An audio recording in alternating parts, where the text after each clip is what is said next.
Welcome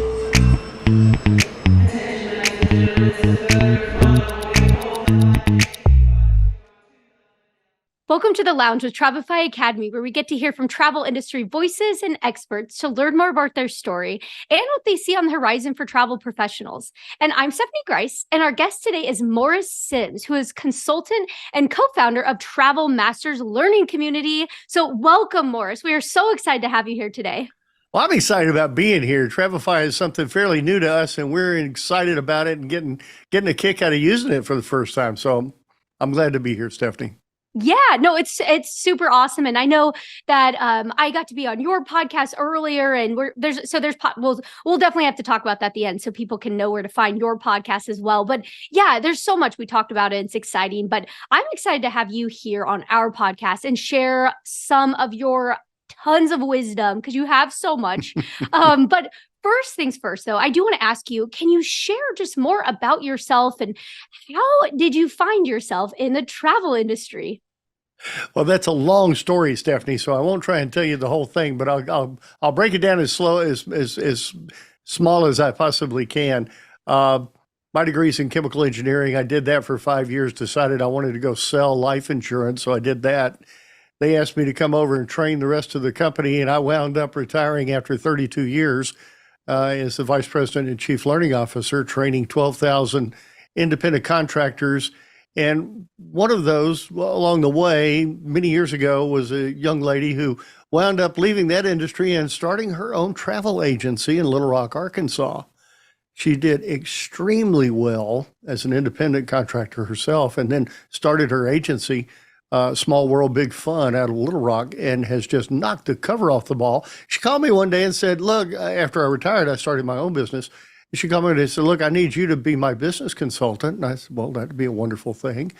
So we did that for a couple of years. What we found in working with her agents and with all the other agents that she knows and all the other agency managers that she knows, what we found is that travel advisors as a whole are absolutely outstanding when it comes to destinations and figuring out how to plan travel and doing all the details of being a good travel advisor. But nobody ever took the time to stop and talk with them about how you own the business and how you run the business.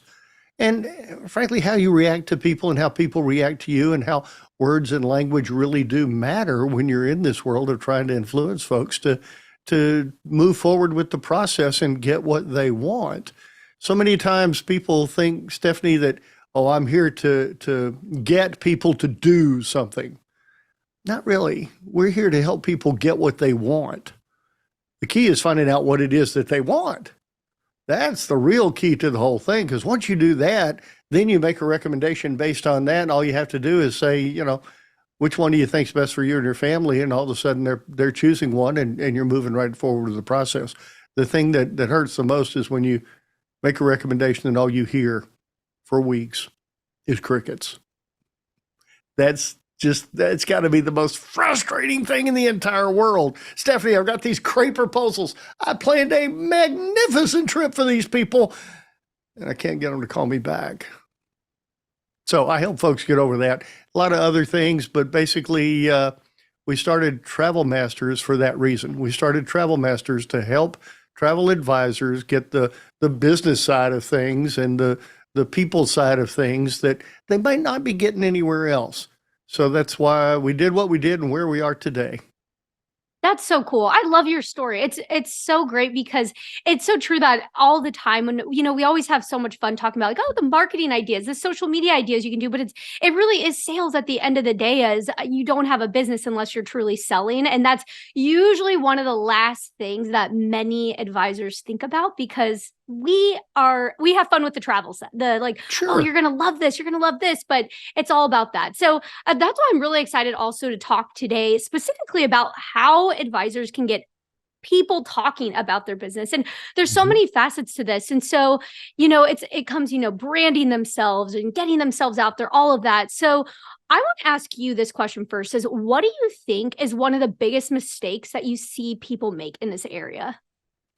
Well, the one thing that I found that a lot of folks tend to do is they fall into that myth of all I have to do is put it out on the internet on social media and sit back and wait. and that everybody's going to come, flooding to my doors, or at least one or two people are going to call me, or engage in my social media post or something like that. And I guess the way I look at it is that's a myth. If we do something and then sit back and wait, that's a myth, because what I find is very rarely does anybody ever call or send me an email or engage with me on that post on social media. And if I sit back on the couch and I wait for the phone to ring, it's really frustrating because the phone never rings. You got to be proactive in this business, and any business. You've got to be proactive, and you got to get out there and you got to do something, because it's like, I don't know, and maybe I'm gonna get a lot of folks to reply and say, "Oh, this guy's out of his mind." But the whole I'm going to manifest stuff. I'm going to sit down on my couch and think about $1 million in my bank account, and suddenly it's going to show up. It's not going to happen. I'm sorry. It's just not going to happen. I got to get out there and do something for that $1 million to show up in my bank account. I've got to be proactive. And I think that's the biggest myth that I find out there with folks. And not only in the travel industry, Stephanie, all the different industries that I consult with, that's one of the things that we have to deal with all the way around with folks who are independent contractors. And that's the biggest myth we have to deal with. I'll hush now. No, I think that makes so much sense, because it is, you get so excited about certain things. And especially right now, there's so many new advisors entering the industry, which is amazing and so cool. But that is one of the hardest parts, is like, okay, now you have a business, now what? So what are some places that are just complete no-brainers for you that advisors can use to showcase themselves? Well, you got to be visible first. You got to be out there and let folks know, hey, I've got to turn the sign around on the front door and have it say open, right? And in today's digital world, the way you show the rest of the world that you're open for business is to have stuff out there that people can see. You got to be visible. So you've got to have that business page, not just your personal page, but a business page and social media stuff. And it has to say, I'm open. And you got to be posting things that are of value to the people that are going to be reading that. So it's not all about me. Hey, look at me. I've got a new business. I do all these wonderful things for people. I've been doing this for so many people, and it's just a wonderful thing. Look at what I do. Look at me. No, the posts have got to be, here are 5 things that you need to know before you travel internationally.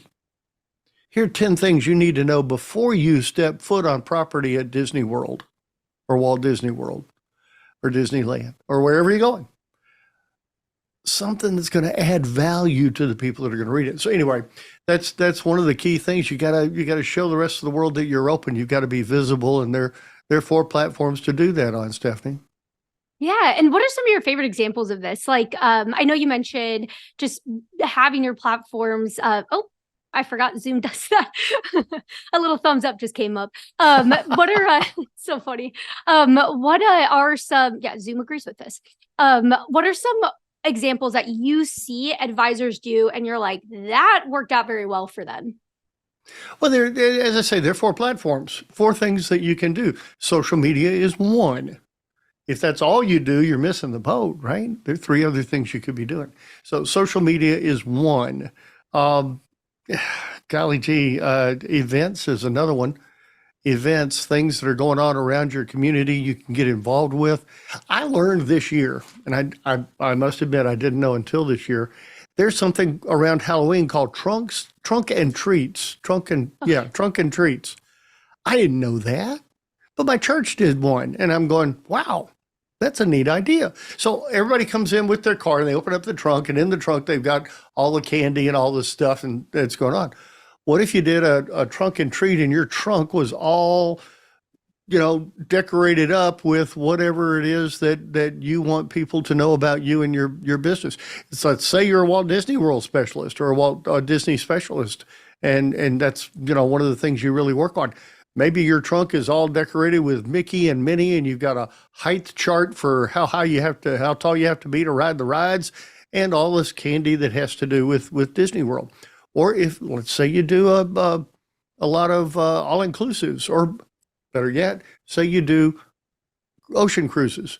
So you've got stuff about pictures about ships, things that that are going to entice people and kids to come to your trunk. And, then somebody, mom and dad, are going to say, what is this? What are all the ships? What do you do? And that's going to give you the opportunity to say, well, I help people plan the very best vacation they've ever had in their entire lives. And when I do it, all they have to do is show up and have fun because I handle all the details. And that's it. That's all you say. And then they're going to say, well, tell me more. And you're going to enter into a conversation. And that's what we want. We don't want it to be, let me tell you everything about what I do. And 5 minutes later, they go, oh, well, thank you. And turn around and walk away. You want to enter into a conversation. So events are a great idea. Maybe the PTA in your school, in the kids' school, is going to do something. Maybe your neighborhood's going to do something. Maybe there's a summer fest or a spring fest coming up. Oh, yes, spring, anytime now, Father. Yeah, whatever it might be, you got to get involved. You got to get involved and let people know what you do. So events are one thing. Email and the internet, maybe you do a newsletter. Doesn't have to be gorgeous, doesn't have to have all the media stuff. You do not have to be a Canva expert.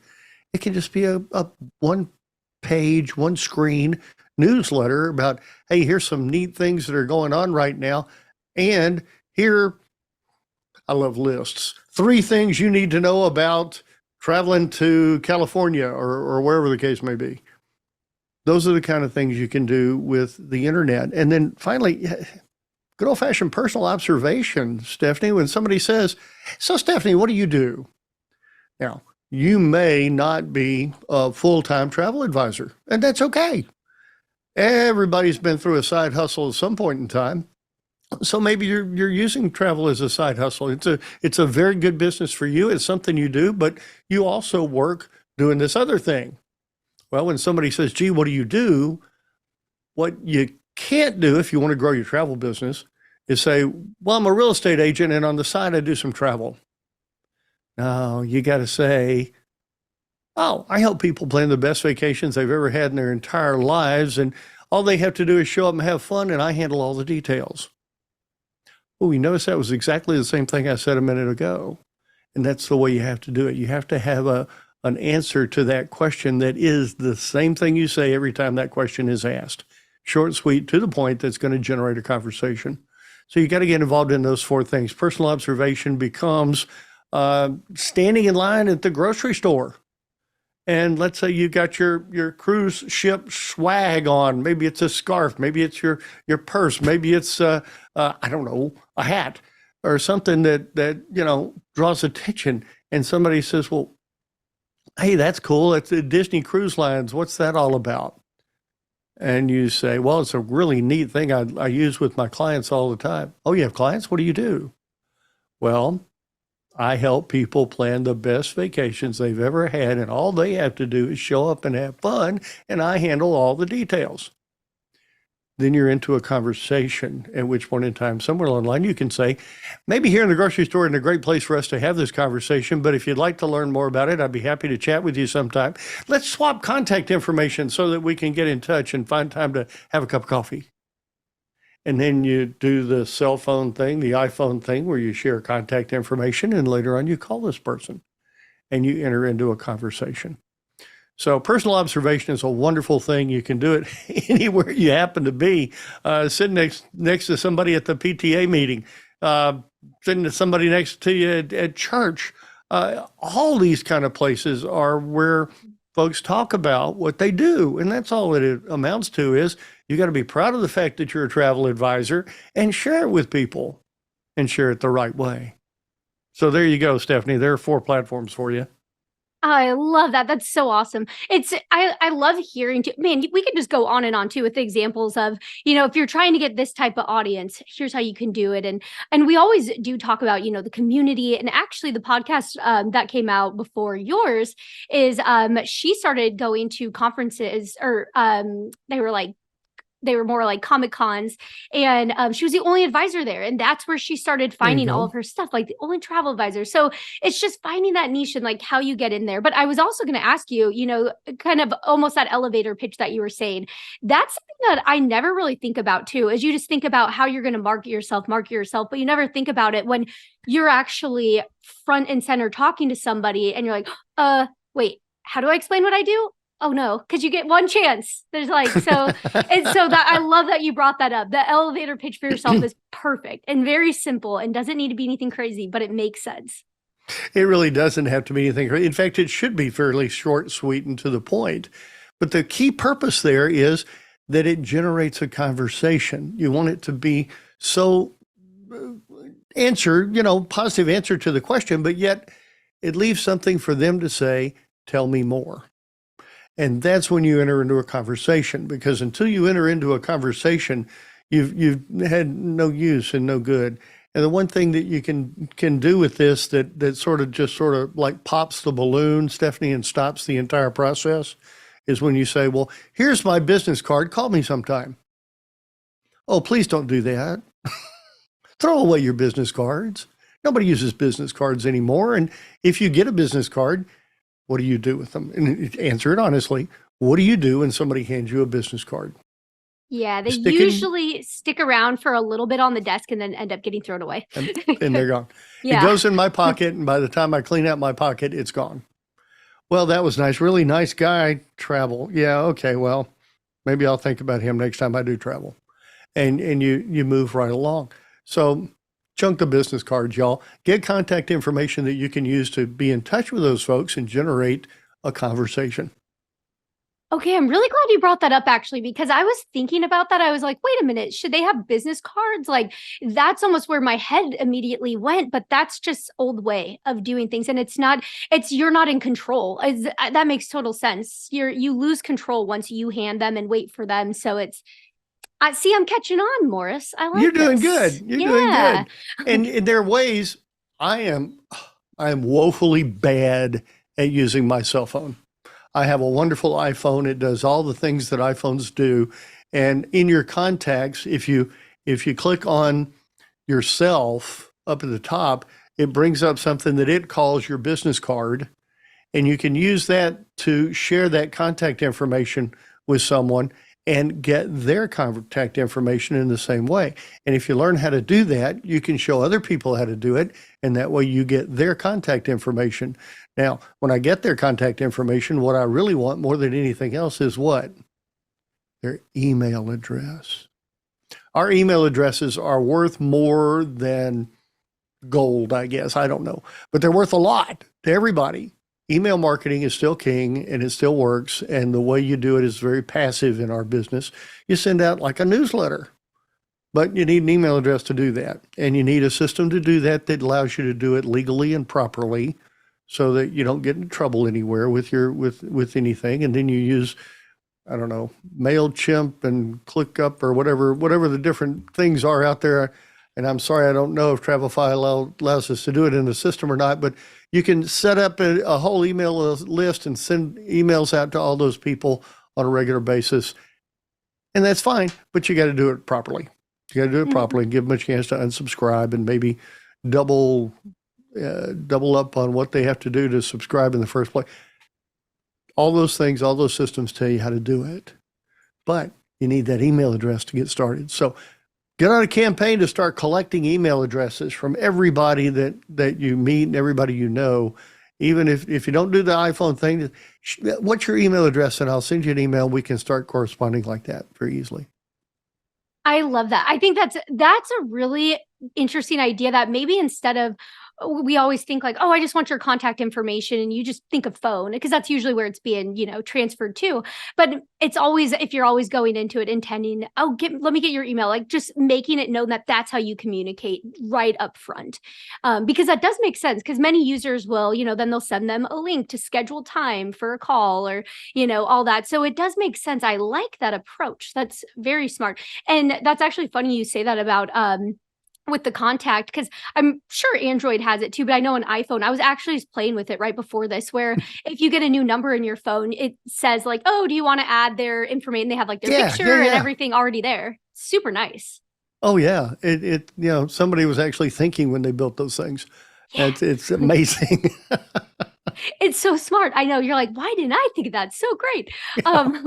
So the last thing that I want to ask you here, and this is kind of a little bonus, that you have what's called the 3-list process. Can you explain this? Sure. Absolutely. There are people that are out there that they have a need for your services, but they're not going to know what you provide and who you are until you have some way to reach out and touch and talk to them. So first of all, let's identify them. And even before that, Stephanie, I need to share one other concept, and that is determining who is your ideal prospect, your ideal client. Who do you really want to work with? Let's identify that and who they are and where they live, if you will. Where do they live online? How do they communicate with one another? If my ideal client is the grandparents of young kids that might want to go to a Disney property, then maybe assisted living places are not necessarily bad places for you to go do a lunch and learn, or to take a bunch of donuts for breakfast sometime and say, hey, can I share with you a little bit about what your grandkids may love to do? Whatever the case may be, your ideal client might be doctors and nurses. Great. Can you get involved with the hospital and do some lunch and learn kind of things with them? I mean, there are all kinds of different ways to get in front of your ideal client. Pardon me. But the key is you've got to be able to, not once you identify those folks, you got to be able to start getting in touch with them and touching them and talking with them. So what if you created 3 lists? All right. The first list is an easy one. It's the people that you know. The people that you know. And here, Stephanie, I'm not talking about, well, let me choose the folks on my, if I dumped my contact list off my phone, who are the folks out of there that I want to know? You know all those people. So they go on list number 1. Who are the people you know who would, these are folks that if I called Stephanie right now, she'd answer the phone. She wouldn't let me go to voicemail. She would answer my call. Those are the people you know. I want a list of all of those. Put that list together. I don't care if you put it in your computer, you put it on a piece of paper, but generate that list first. Second list is a list of people that you're currently in process with doing something with in business. So these are the folks who you have started that initial conversation, but maybe you haven't gotten a deposit for the trip yet. They're the folks that you have gotten a deposit for the trip yet, but they haven't traveled. Or maybe it's the folks that traveled last year. The people that are in process with you, they know what you do. They've engaged you in the business process somewhere. Okay? That's list number 2. Again, write that list out. And on these lists now, I want contact information, right? I want email addresses and phone numbers and be able to contact these folks. List number 3 is the one that I like the best. This is a list of the people that you would like to know, but you don't know yet. You will, but right now, I don't know them, right? I want to know Kevin Costner, but I don't know Kevin Costner. So he's on my list, right? Okay. You create this list, and maybe it's the movers and shakers in your town. Maybe it's the principal at the high school. Maybe it's, I don't know, whoever it is on your list, right? Whoever it is on your list that you don't know, but you'd like to know because they fit your ideal client profile, and they're folks that you think you would love to be able to do business with. Or they're folks that you would love to know because they'll give you a referral to your ideal client, to the people that you want to do business with. So I'm going to make a list of those folks. All right, now here's the key to the lists. What you have to do now is make a commitment. I'm going to reach out to 2, 3, 5, 10, 15, whatever number you want to choose, just make a commitment. I'm going to reach out to X number of people on list number 1 and X number of people on list number 2 and X number of people on list number 3 every week. So on the list of people that I know, well, Morris, some of those folks I haven't talked to in 2 years. Okay, call them up. Call them up. You're not going to call them up and say, hey, I'm in the travel business. You want to go on a trip? But you are going to call them up and say, Stephanie, hi, Morris Sims. Hey, look, we haven't talked in so long, and I saw your name on a list of contacts, and I thought, I just got to reach out and say hi to Stephanie and see what's going on with her. How are you? And we're going to have a quick little friendly conversation. And somewhere along the line, Stephanie's going to say, so Morris, what are you up to now? And you're going to say, well, I help people plan the best vacations they've ever had in their entire lives. And the best part is all they have to do is show up and have fun. I handle all the details. Ooh, that was the same thing we've been saying, isn't it? See, it's not hard. You just got to figure out what yours is. What is your as you said, elevator talk, and then use it. Because if you use it, it will work. So that first line, that first set of contacts, I don't care if you talk to them. I don't care if it's your best friend or if it's somebody you haven't talked to in 3 or 5 years. You can always call them up and just check in. And if nothing, if you never get around to talking about business, that's okay too, because at least you were able to contact and touch base with a friend. So call them up. Call them up. Just check in. Hi, how you doing? Look, wanted to say hi. Last time we talked, the kids were still in diapers, and now, geez, they're about ready to go to elementary. Whatever the case may be, call them up, just have a friendly conversation. And chances are it's going to revolve back around to, what are you doing? What are you doing? Well, what are you doing? And everybody's going to get a chance to chat. Okay. So that's list number 1. Number of people, I'm going to call 3 people on that list every week. And hopefully it's going to come back down to where I can say, this is the business I'm in. List number 2 was the people in process. Just want to make sure you're staying in touch with those folks, because sometimes, y'all know better than I do, sometimes you may get a deposit today for a trip that isn't going to happen until 2025. So you need to make sure your processes are in place to stay in touch with those folks and make sure that you're talking with them along the way about their trip and staying excited about it. And it'll be a lot more than, hey, don't forget your final payment is due. It ought to be some fun stuff to keep them engaged and excited about their trip. And then my fun list, these are the people I want to meet. On that list, you're going to reach out to a couple of folks every week, whatever number you want. Let's say it's 3. You're going to reach out to 3 people that might be able to introduce you to one of those folks on that list. So I've got 3 people I want to meet. I'm going to call 3 people that I think might either know those folks or know somebody who knows somebody who knows somebody that might be able to get me to the point where I can be introduced to Kevin Costner or whoever the case may be. What's the old thing? The 6 degrees of separation, Yes. 6 degrees of Kevin Bacon or somebody. Yep, I was going right? to say that's what it reminds me. Everybody's like 6 degrees away from Kevin Bacon, which Yeah, means exactly. 6 degrees from everybody. And it's true. It is absolutely true. If I wanted to meet Kevin Costner, all I got to do is figure out what those 6 people are, and I'm not going to know until I start the process. But if I have one person I could talk to, well, I'll tell you right now, I know a friend of mine who worked with me for many years, whose wife was a casting director. She was a casting director. She was the person who chose cast for all of the, Yellowstone? Yeah, one of the big stars. She did all of his movies. Eastwood. She did all of his movies. She was the casting director for all of Clint's movies. I would talk to Jules and say, Jules, do you think that maybe Phyllis could introduce me to somebody that might be able to introduce me to Kevin Costner? And he would say yes. And Phyllis would say, well, we're going to have to. And anyhow, you see how it might work, right? So that's the way you do that. If it's the president of the bank in your town, it may not be so difficult, right? Because you know that he lives over in the Old Shepherd's Village. And I know Sarah lives in Old Shepherd's Village. Maybe she knows him or her. And then you can begin to find these folks that you want to meet. Again, you don't want to make that a full-time job, but you want to talk to a couple of folks a week on that list, a couple of folks that can help you meet a person on that list, whoever you want to meet, and be able to move from there. And all these marketing ideas you can go down a rabbit hole and stay down in there all the time. And all of a sudden you find that you're spending all your time on social media and trying to figure out what to do next and how to talk to.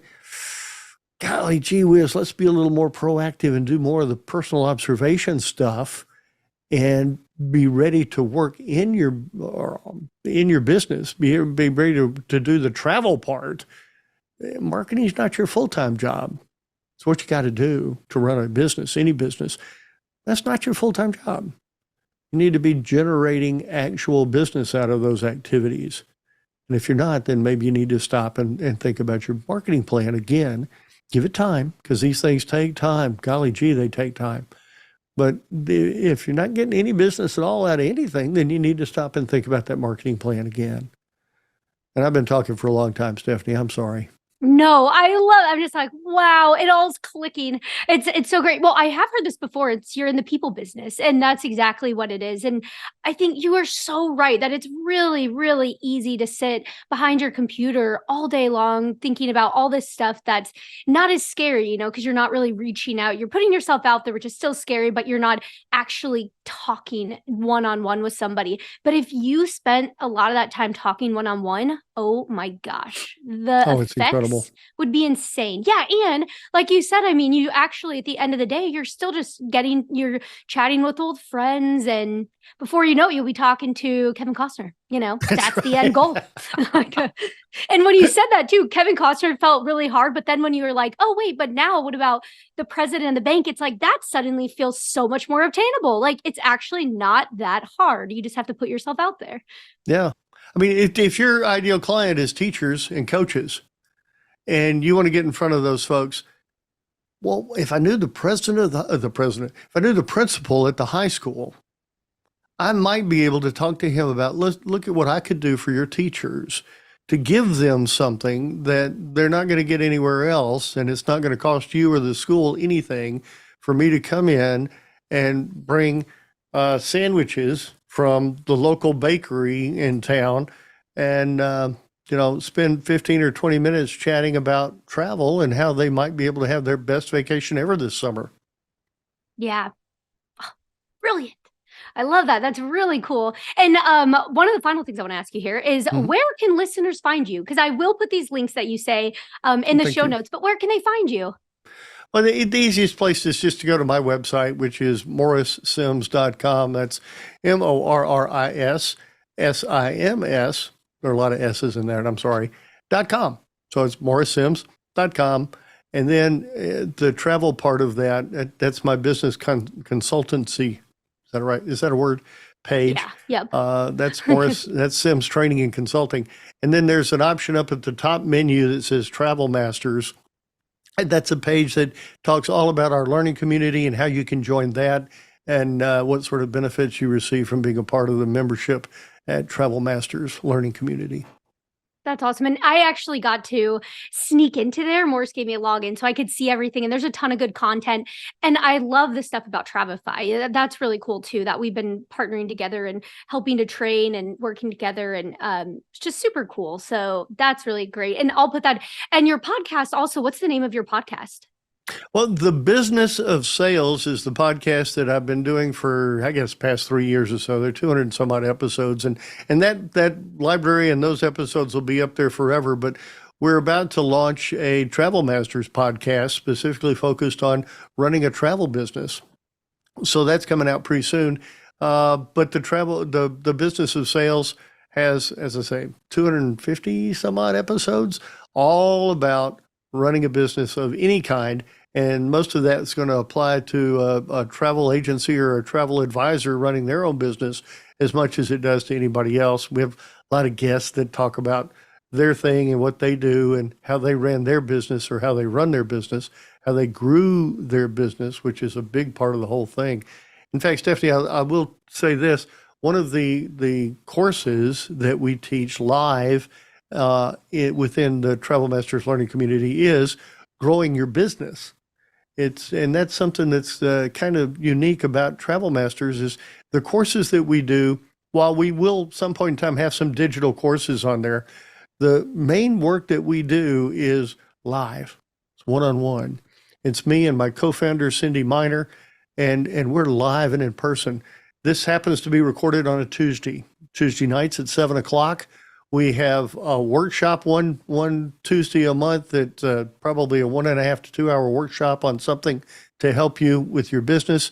Another Tuesday night is an open night for questions and answers, Q&A with Cindy and me.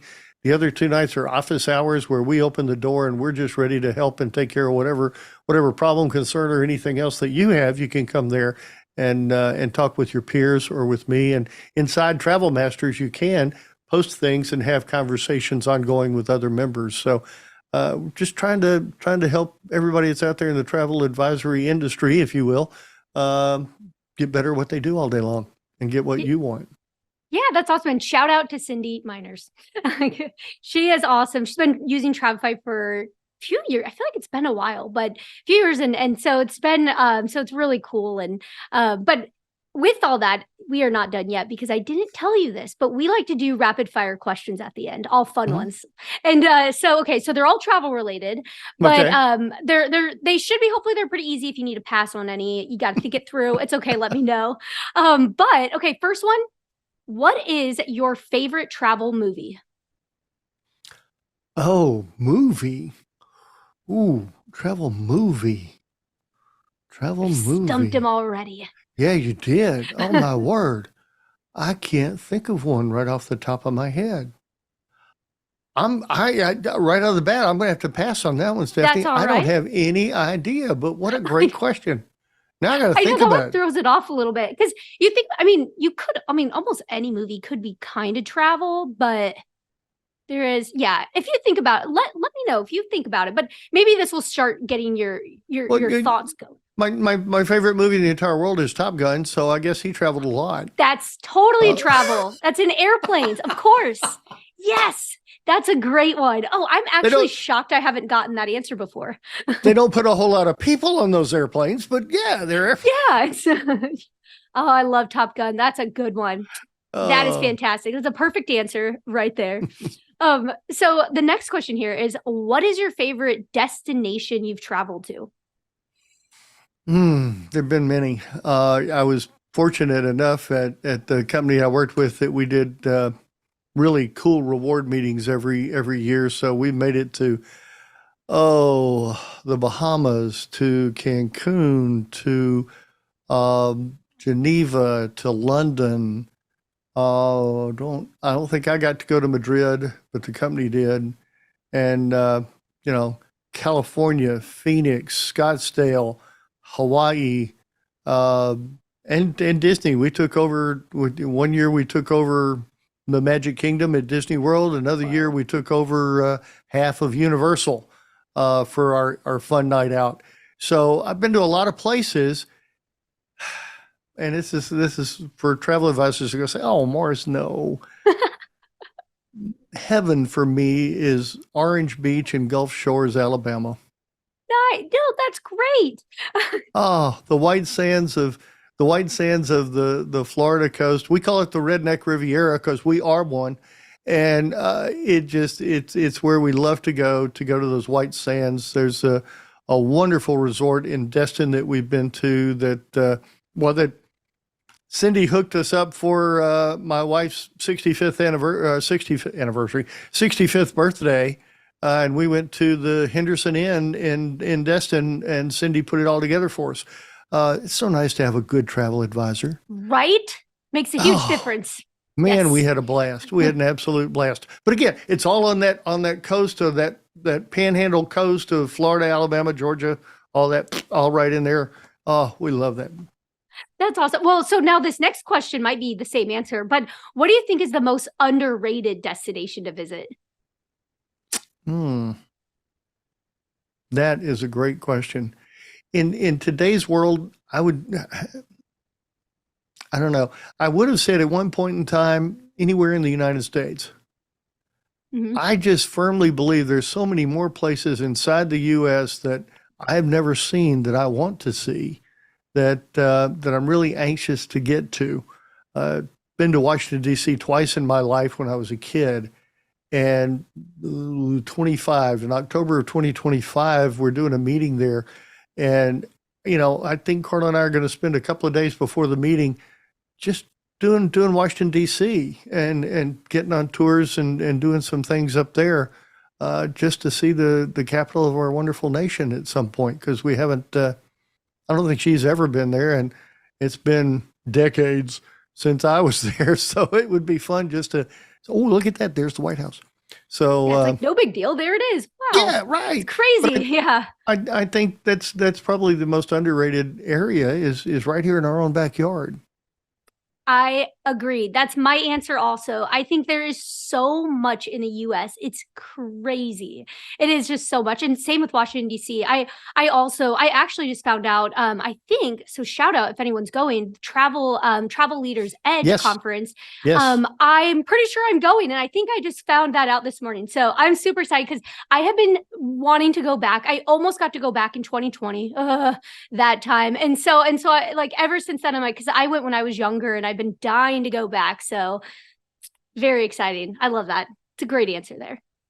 Okay, so the next question here for you is, what is the best meal that you've ever had while traveling? Well, we went to the Dominican Republic for my daughter's wedding, and that's another one that my wonderful travel advisor and now co-partner and client put together for us. And that was not the best meal we ever had. The best, I guess I'm back down on the coast, Back Stephanie. on the coast. I'm back down there. Yeah. There was and sadly you say it's closed, but there was a restaurant in Orange Beach called Fisher's, and there's another one called Louisiana Lagniappe in Orange Beach. And they both just did some wonderful things with grouper that just knocked my socks off. And I'm not a big fish guy at all. I'm a steak and potatoes kind of guy. But the way they are able to prepare a fillet, a grouper fillet, is just knocked my socks off. That's awesome. I really hope too that if anyone's listening and you're like, oh, I know, you'll have to reach out to Morris and be like, yes, it's the perfect vacation spot. I love it. Okay, so now this question, it doesn't have to be travel related, but what is the last great book or article that you've read? Oh, I tend to have several going at the same time. Jenny Blake wrote a book called Free Time that I would greatly recommend to any business owner out there right now. David Jennings wrote a book called Systemology that is along the same lines. And I just got this one and just finished it actually. It's called I don't know if you can see that or not. It's called The Myth of Multitasking. It's short, it's sweet. It's one of those books that tells a story. That's the back. It's one of those books that the guy's telling a story. He's not just teaching, he's telling a story. Phil's the consultant and Phil goes in to meet with Nancy and this is the conversation they had, kind of a thing. So and there's a word for that I don't know, but that's the great book. The Myth of Multitasking by Dave Crenshaw is just wonderful. And I know there are folks out there going, what do you mean it's a myth? Well, it is. It's a myth. Listen, it's a myth. The brain won't do that, Stephanie. So the brain, oh yeah, okay, that's really interesting. I'm gonna have to read this. So it's that the brain won't actually multitask? You cannot think of more than one thing at a time. That's true. Our brains don't do that. Computers can't do more than one thing at a time. What we do is more what Dave calls switch tasking. Switch tasking, and that's exactly what a computer does. It does this process and then this one and then this one and then this one and then this one. But it does it so fast we can't tell that it's doing all those different things at once. And that's what we do. We have this ability to jump from one thing to the next and back and now this other thing, and then the phone rings and then an email comes in and it dings.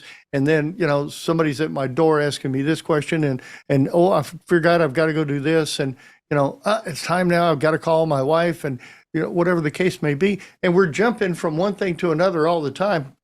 Pardon me. And we never have the chance to actually stop and focus. And Dave's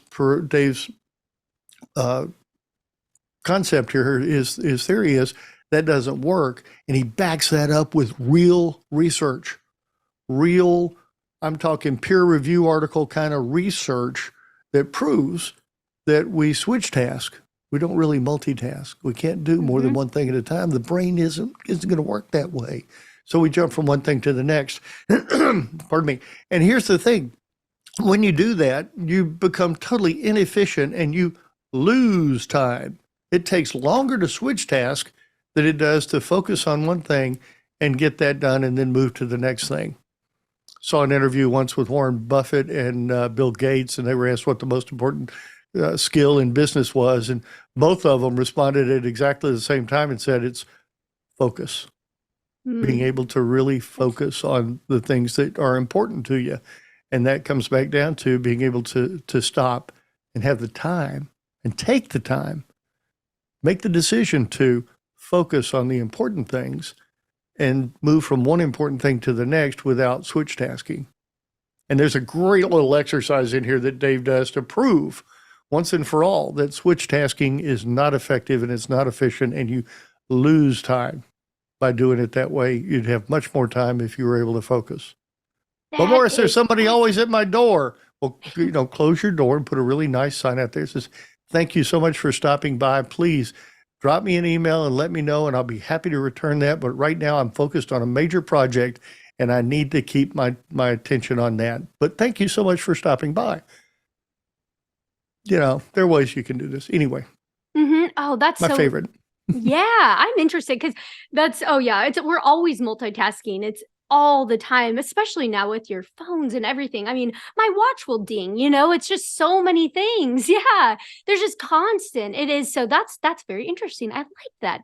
But this has been awesome. I feel like I've taken away so many things, and this is really for the advisors, but I've learned some things during this time too. So this is really awesome. And thank you so much for joining us here today. This has been really incredible. And I just want to thank everyone for tuning in to this episode of The Lounge with Travefy Academy. And again, to our special guest, Morris, for joining us today. And be sure to subscribe to our podcast or subscribe to our YouTube channel for all of the latest episodes.